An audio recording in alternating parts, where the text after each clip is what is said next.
खराब ग्लोबल संकेतों की वजह से आज वीकली एक्सपायरी के दिन बाजार में काफी गिरावट हमने आते हुए देखी है। सेंसेक्स और निफ्टी में 2.5% से ज्यादा की कमजोरी देखी गई। सेक्टर्स की बात करें, आईटी मेटल शेयरों पर सबसे ज्यादा बिकवाली हावी हुई है। वहीं ऑटो, ऑयल गैस, फार्मा शेयरों पर भी काफी दबाव यहां पर देखने को मिला है। निवेशकों के लगभग 6 लाख करोड़ रुपए पूरी तरह से साफ हो गए हैं और यहाँ पर ग्लोबल संकेत भी हमें खराब मिले हैं, जिसकी वजह से हमने देखा कि 15,900 के नीचे बाजार जो है बंद हुआ है। लेकिन अब अगर आपने पैसे लगा रखे हैं और फिलहाल अगर आप परेशान हैं, पैनिक में हैं, दहशत में हैं, तो आपको क्या करना चाहिए? विस्तार से बाजार की चाल पर और आज आई गिरावट पर हम बात करेंगे। बेहद खास मेहमान मैक्स लाइफ के सीईओ मिहिर वोरा हमारे साथ जुड़ गए हैं।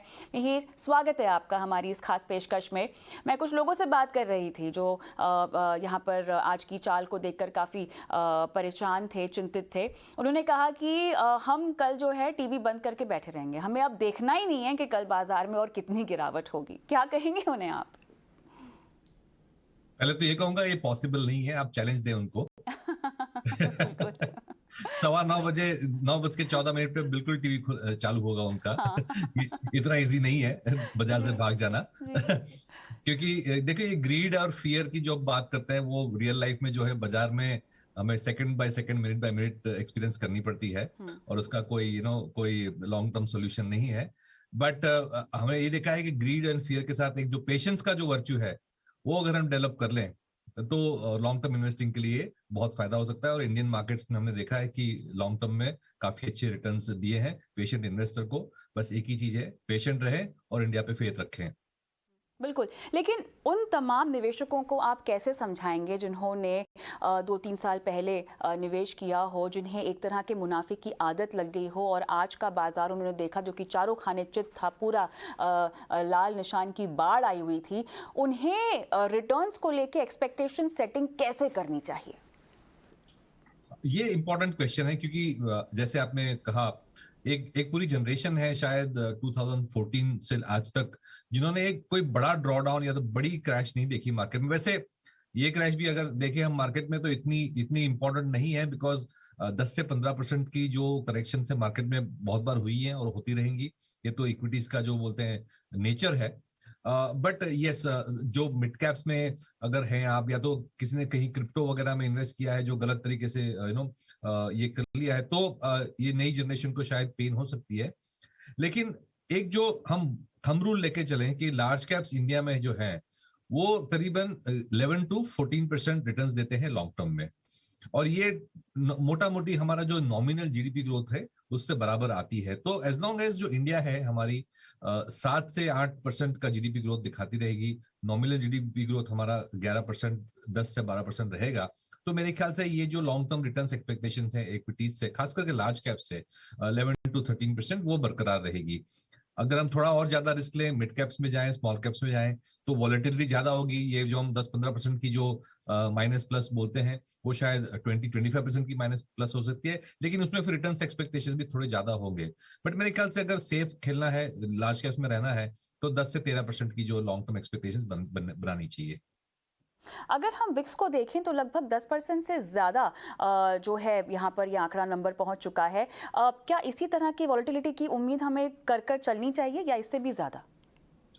देखिए, ये साल जो है 2022 का साल है वो थोड़ा सा ज्यादा रिस्की है, बिकॉज हमने जो तेजी देखी है लास्ट 2020 और 2021 में, वो भी बहुत ज्यादा शार्प थी। तो जितनी ज्यादा शार्प तेजी हुई थी उसका मतलब ये है कि जो वैल्यूएशंस थे, जो फंडामेंटल्स अच्छे थे, लेकिन मार्केट शायद फंडामेंटल्स के थोड़ा आगे निकल गया था, तो ओवर वैल्यूएशन हो गया था। उसकी वजह से ये जो करेक्शन है थोड़ी और ज्यादा शार्प हो सकती है। इसका मतलब ये नहीं कि हर साल इतनी वॉलेटिलिटी रहेगी इक्विटीज में, लेकिन ये साल शायद हमें ज्यादा मेहनत करनी पड़ेगी। ये साल हमें थोड़ी ज्यादा तकलीफ देगी वॉलेटिलिटी में, क्योंकि जो इन्फ्लेशन और ग्रोथ का जो इक्वेशन है ग्लोब में वो अभी चेंज हो रहा है।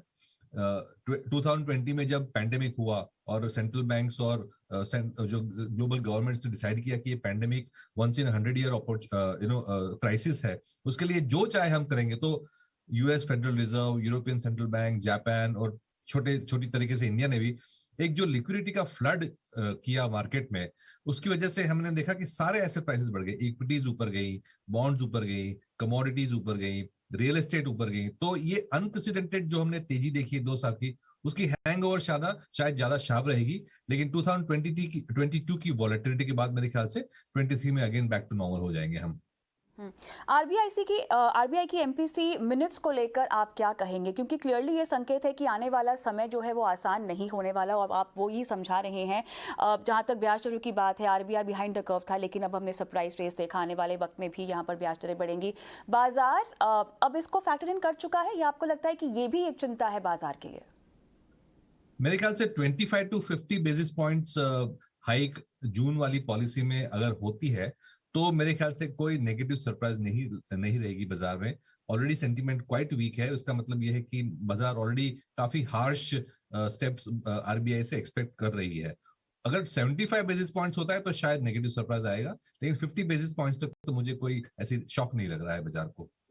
तो अब ऐसे बाजार में हाथ लगाएं तो कहाँ हाथ लगाएं, पैसे कमाएं तो कहाँ पैसे कमाने का मौका है? देखिए, अगर हम 52 हफ्ते के लो को देखें तो लगभग 14,591 का लेवल था, उससे तो हम अभी 1,1200 पॉइंट से दूर हैं। लेकिन फिर भी इस तरह के बाजार में क्या पैसे लगाने की सलाह दी जा सकती है, या आप थोड़ी सतर्कता बरतने की सलाह देंगे? देखिए, जैसे हमने डिस्कस किया, वॉलेटिलिटी यानी उतार चढ़ाव 2022 में बहुत ज्यादा रहेंगे। तो इतना जब उठापटक होती है बाजार में तो एक साथ पैसा लगाना एक अच्छी बात नहीं है, प्रूडेंट बात नहीं है। तो अगर हमने जो सिस्टमैटिक इन्वेस्टमेंट प्लान लगाए हैं या जो हमारे एनुअल प्रीमियम्स इंश्योरेंस वगैरह में, यूलिप वगैरह में डाले हैं, और वैसे भी हम जो रेगुलर इन्वेस्टमेंट करते हैं एसेट एलोकेशन के हिसाब से वो बिल्कुल चालू रखना चाहिए। उसमें कोई डिस्कनेक्शन नहीं करनी चाहिए, कंटिन्यू करना चाहिए। हाँ, ये ऐसा नहीं करना चाहिए कि एक दिन लग रहा कि निफ्टी 400 पॉइंट ऊपर चली गई तो बस ये खत्म हो गया, बाजार अब तो तेजी हो जाएगी तो मैं डबल पैसा डाल दूं। वे उस तरह की टाइमिंग करने का ट्राई ना करें। जो रेगुलर हमारी इन्वेस्टमेंट है वही बेस्ट स्ट्रेटेजी होती है इस तरह की वॉलेटिलिटी में। अच्छा, अब क्योंकि हम महंगाई को लेकर हमेशा ही हर चर्चा में इसका जिक्र तो होता ही है, और आज भी इसका जिक्र ना हो ऐसा तो हो नहीं सकता। ये एक बहुत बड़ी चिंता बनी हुई है बाजार के लिए, आम लोगों के लिए, आपके लिए, हमारे लिए। अब आने वाले वक्त में इसको अगर हम और बढ़ता हुआ देखते हैं, जो कि हम उम्मीद कर रहे हैं कि बिल्कुल भी नहीं होगा, यहाँ पे आरबीआई और देश की, दुनिया की तमाम इकोनॉमीज कदम उठा रही हैं, लेकिन क्योंकि अब इसका लंबा समय तक चलना काफ़ी हद तक तय दिखाई दे रहा है, इसके कम होने में कितना समय लग सकता है? जो भी कदम उठाए जा रहे हैं, क्या वो कारगर हैं? क्या आपको लगता है कि ये केवल इंटरेस्ट रेट बढ़ाने की बात नहीं है, एक सप्लाई इशू भी है जो कि सॉर्ट आउट होना चाहिए? कैसे देखते हैं आप इसे? देखिए, थोड़ा इसका आंसर थोड़ा लंबा होगा, हमारे पास अगर 60 सेकंड्स है तो। बिल्कुल बिल्कुल। तो देखिए, महंगाई का जो एस्टिमेट था उसमें सारे इकोनॉमिस्ट, सारी सेंट्रल बैंक, सारी गवर्नमेंट गलत गई हैं। इतनी ज्यादा इन्फ्लेशन आ जाएगी वो किसी ने एक्सपेक्ट नहीं किया था। और अब मेरे ख्याल से एक प्रकार का ओवर रिएक्शन भी शायद हो रहा है कि अब थोड़े पैनिकी स्टेप्स लिए जा रहे हैं। तो ये जो हम वॉलेटिलिटी बाजार में देख रहे हैं वो जो मिस जजमेंट थी पहले की, और अब शायद जो ओवर करेक्शन हो रही है उसकी वजह से ज्यादा वॉलेटिलिटी हो रही है। इन्फ्लेशन जो है वो definitely to some extent demand side है और to some extent supply side है। डिमांड साइड इसलिए क्योंकि जैसे हमने डिस्कस किया, कोरोना वायरस का एपिडेमिक जब 2020 में शुरू हुआ तो जिस तरह का फिस्कल और मॉनेटरी बॉम्बार्डमेंट या स्टिमुलस सेंट्रल गवर्नमेंट्स ने और सेंट्रल बैंक्स ने किया ग्लोबली, उसकी वजह से एक जो था जो लिटरली लोगों के हाथ में पैसे दिए गए, और ये पैसे बेसिकली कंजम्पशन में गए। लोगों ने घर खरीदे, लोगों ने इलेक्ट्रॉनिक्स खरीदा, लोगों ने जो भी घर पे बैठ के, ट्रैवल एंड टूरिज्म नहीं, जो सर्विसेज थे वो, जो कॉन्टैक्ट वाले थे वो नहीं, लेकिन जो गुड्स थे, चीजें थी, फिजिकल चीजें, उसमें बिल्कुल बहुत जोर से शॉपिंग शुरू कर दी। और ये हमने तेजी का कारण ये देखा कि जीडीपी ग्रोथ एक्चुअली पहले से बेटर हो गई कई सारी जगह पे। तो ये जो सडन जो डिमांड बढ़ गई उसकी वजह से सप्लाई चेन्स कंस्टेंट हो गई, जो as it is travel and tourism, transportation की वजह से कंस्टेंट्स थे कोरोना की वजह से। तो चाइना जो था, जो दुनिया की फैक्ट्री है, वो सप्लाई नहीं कर पा रहा था, तो सप्लाई नहीं कर पा रहा था, शॉर्टेज हो गई तो इन्फ्लेशन हो गई।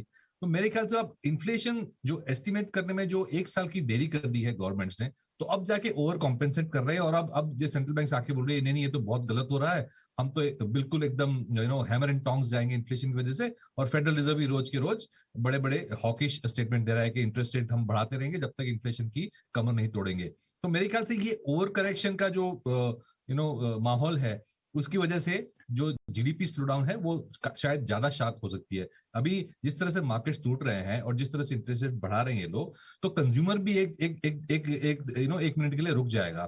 तो ये जो डिमांड डिस्ट्रक्शन और वापस ग्रोथ के प्रॉब्लम्स हो जाए, क्योंकि अब फिर गवर्नमेंट बोलने लगेगी अब तो बहुत ज्यादा हो गया, इतनी सारी पैनिक हो रही है कंज्यूमर्स में, तो अब ग्रोथ ज्यादा इंपॉर्टेंट है। तो मेरे ख्याल से ये जो वॉलेटिलिटी है, जो इंग्लिश में कहते हैं ना गट रेंचिंग वॉलेटिलिटी, वो जो अंडर एस्टिमेशन और ओवर रिएक्शन का जो ग्रोथ और इन्फ्लेशन का जो साइकिल चल रहा है साइकोलॉजिकली सेंट्रल बैंक्स और इन्वेस्टर्स के बीच में, उसकी वजह से है। तो ये वॉलेटिलिटी मेरे ख्याल से ये साल की कैरेक्टरिस्टिक है। इसमें एक ब्राइट स्पॉट अगर मैं बोलूं तो ये इंडियन इकोनॉमी जो है वो डोमेस्टिकली इनवर्ड लुकिंग ज्यादा है। ऑफ कोर्स एक्सपोर्ट्स इंपॉर्टेंट है, लेकिन जो हमारी डोमेस्टिक डिमांड है वो because of high food prices and rural economy जो बेनिफिट होती है, उसकी वजह से अभी भी रोबस्ट दिख रही है। लास्ट मंथ का हम एम्प्लॉयमेंट नंबर्स देखें तो जॉब क्रिएशन भी शुरू हो गई है। तो शायद रिलेटिवली जो इंडियन इकोनॉमी है ग्लोबल इकोनॉमी से बेटर है। इसलिए हमारा जो पोर्टफोलियो है पहले काफी ग्लोबल लुकिंग सेक्टर्स में फोकस था, सॉफ्टवेयर, एक्सपोर्टर्स, फार्मा एटसेट्रा में। लेकिन हम लास्ट फ्यू मंथ्स में इसको हम इनवर्ड लुकिंग कर रहे हैं, डोमेस्टिक लुकिंग कर रहे हैं, जैसे कि कंज्यूमर डिस्क्रिशनरी है, इंडस्ट्रियल्स कैपिटल एक्सपेंडिचर वाले हैं, और most importantly finance and banking sector है। तो अब जो ग्लोबल प्लेस जहां पे ज्यादा स्टिमुलस हुई थी, वो मेरे ख्याल से बेस्ट इज ओवर। इंडिया जिसने ज्यादा स्टिमुलस नहीं किया था, उसकी जो नेचुरल एक रिकवरी है उसकी ओर जा रही है, तो उसकी वजह से हम डोमेस्टिक प्लेस ज्यादा खेल रहे हैं। हमारे तो आशा की किरण है, बल्कि उड़ने के लिए पूरा आसमान है। अब क्योंकि मीर, आपको मैं जानती हूँ कि बहुत सारे युवा सुनते हैं, समझते हैं, फॉलो करते हैं। अब क्योंकि आप हमारे साथ मौजूद हैं, तो वो तमाम युवा जो कि क्रिप्टो के गिरने पर भी पैसे लगाते हैं, वो शेयर बाजार की गिरावट के बाद भी पैसे लगाएं, ये बात आप उन्हें कैसे समझाएंगे? बहुत जरूरी है बताना। देखिए, क्रिप्टो के बारे में तो मैं एक्सपर्ट नहीं हूँ, इसलिए मैं ज्यादा उसके बारे में कमेंट भी नहीं करता हूँ। लेकिन शेयर बाजार तो मुझे पता है कि शेयर बाजार तो जो कॉर्पोरेट हेल्थ है, अंडरलाइंग कंपनीज है और अंडरलाइंग इकोनॉमी जो इंडियन इकोनॉमी है, उसका एक रिफ्लेक्शन है। ये कोई कोइंसिडेंस नहीं है, जैसे हमने डिस्कस किया कि जो लॉन्ग टर्म रिटर्न शेयर बाजार में है वो जीडीपी से लिंक्ड है, जो लॉन्ग टर्म रिटर्न है शेयर बाजार में वो कॉर्पोरेट प्रॉफिट से लिंक्ड है। और ऐसा तो हो ही नहीं सकता कि इंडियन कॉर्पोरेट सेक्टर है इतनी अच्छी, जो हमारी यंग पॉपुलेशन है, डेमोग्राफिक्स है, राइजिंग इनकम लेवल्स है, राइजिंग स्पेंडिंग पावर है, राइजिंग सेविंग्स है, तो लॉन्ग टर्म में ये 6 से 8% ग्रोथ ना करे, ऐसा तो पॉसिबल ही नहीं है। तो अगर ये पॉसिबल है कि हम 7 to 8% ग्रो करेंगे, तो कोई रीजन नहीं है एक्सपेक्ट करने का कि हम शेयर बाजार से लॉन्ग टर्म में अच्छे रिटर्न्स निकाल सके। शेयर बाजार में एक ही चीज ध्यान रखनी चाहिए, आपको सिर्फ सर्वाइव करना है। अगर आप शेयर बाजार में इन्वेस्ट करके सर्वाइव कर गए अच्छे क्वालिटी के डिसेंट पोर्टफोलियो बना के, तो डेफिनेटली आप थ्राइव भी करेंगे। अगर सर्वाइव किया तो thrive is a guarantee. But basically आपको लेवरेज नहीं करनी है, प्रूडेंटली जो रेगुलर इन्वेस्टिंग करनी है वो करनी है, स्पेकुलेशन ना करें, टिके रहेंगे तो बहुत पैसे बनेंगे। सही कहा आपने, सही तरह से इसको समझ भी किया है, क्योंकि माहौल देखिए भले ही थोड़ा सा खराब हो, लेकिन ये समझना बहुत ज़रूरी है, याद रखना बहुत ज़रूरी है, और शायद ज़िंदगी में आपको हमेशा याद रखना चाहिए रात के बाद सुबह भी आती है। तो बाजार में बने रहें, डटे रहें, अपनी निवेश रणनीति पर भरोसा रखें। मीर वोरा, बहुत बहुत धन्यवाद समय निकाला इस बेहद खास पेशकश के लिए। धन्यवाद।